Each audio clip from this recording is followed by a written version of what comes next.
to Old Kingdom tombs, they don't show the same rain weathering, therefore the Sphinx must be older. But he's comparing layers in the Sphinx to other layers. Could Robert Schoch really be such a poor geologist? Schoch's evidence that the Sphinx is older depends on comparing the weathering of the rock layers at the Sphinx to layers at the tombs nearby. Now Mark Lehner claims the Sphinx layers dip down underneath the tombs. If that's true, then Schoch's whole case falls apart. Different layers at the tombs might naturally be eroded differently. Was Robert Schoch wrong? To settle the matter, Time Watch, with the help of an independent expert, compared the sites. 100 yards from the Sphinx is this tomb, known to date from around the same time as the pyramids. To see if these were the same layers as those at the Sphinx, the rocks were examined. At the tomb, the same soft, flaky limestone was found, as well as types of fossil that were also at the Sphinx. It was exactly the same layer of rock. The independent expert had shown the critics were wrong. Schoch was right, and the rock layers ran from the Sphinx to the tombs. The dramatically different weathering in each place was to identical layers of rock. Robert Schoch now feels he's in a strong position to withstand Mark Lehner and the other critics. Since I've come up with my hypothesis of an older Sphinx, a lot of different geological theories have been proposed. In fact, not by geologists in most cases, but different scenarios to try to explain away my data. All of them have problems with them, and none of them seem to be cogent. None of them explain all of the data as completely as my hypothesis. And so far, I think my hypothesis is holding up. It hasn't been refuted, and I don't see any other one hypothesis as really displacing it or being a major challenge to it at this time.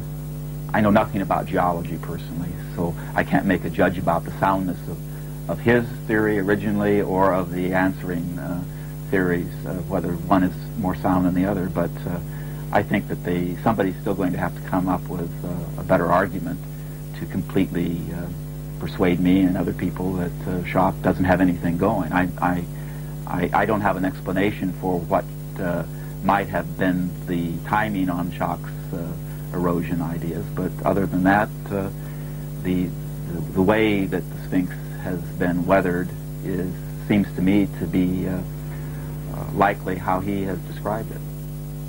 If Robert Schoch is right about the erosion, how old does that make the Sphinx? Date of the statue, roughly 5,000 to 7,000 BC, according to Schoch.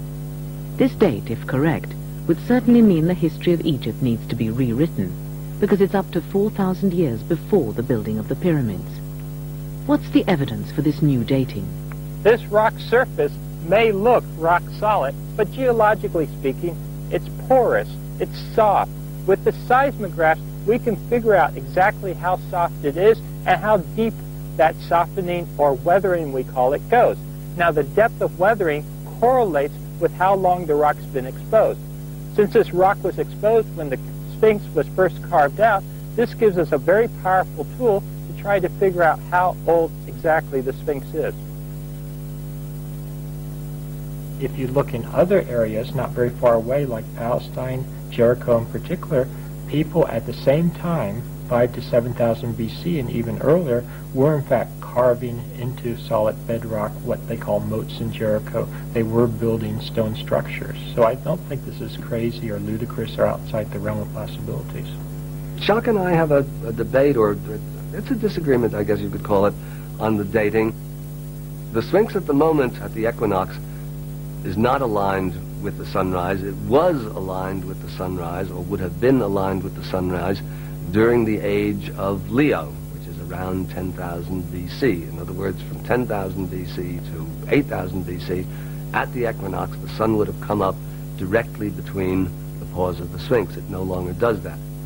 Anybody going to the trouble to build the Sphinx and knowing how important astronomical alignments were to the ancients, the fact that at 10,000 BC or thereabouts, the sun would rise between the paws seems to me a piece of evidence that certainly has to be taken into consideration.